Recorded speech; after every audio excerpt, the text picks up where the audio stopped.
Welcome to Weird, Strange, Literary Black Girls, where you and I are going to put our little brains together to create the ultimate reading list. The second book that we're going to be discussing is Nightcrawling by Layla Motley. Nightcrawling tells the story of Kiara, a 17-year-old girl who lives in Oakland, California with her slightly older brother Marcus. They live alone, they don't have the support of either parents for various reasons. The rent is rising, they desperately need jobs. Now, Kiara is doing everything that she can to look for a job.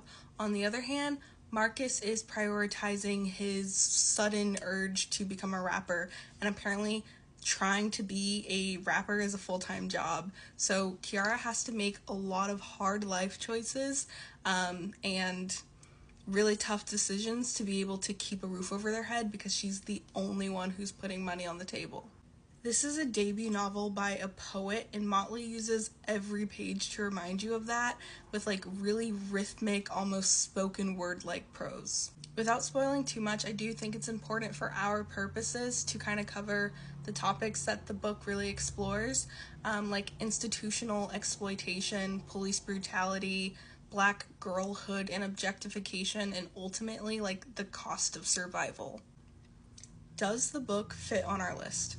I'm gonna be honest, I'm conflicted on this one, guys. Nightcrawling doesn't really neatly fit within the box of weird girl fiction that other wider books kind of lay out, like what constitutes that.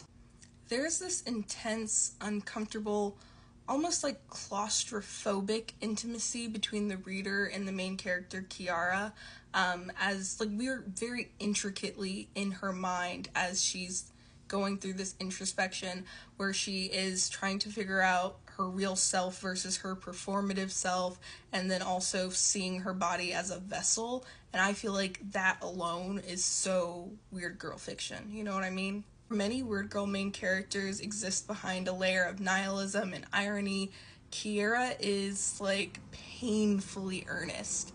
Truthfully, I think she just can't afford the same types of coping mechanisms as the other main characters often can.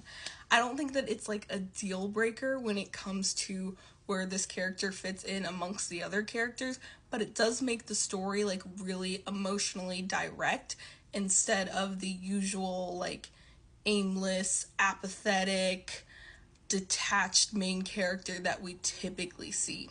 The second and arguably bigger concern or thought that I have with possibly not fitting on the list is that other weird girl books are made to be weird, and I don't feel like weird was the goal here.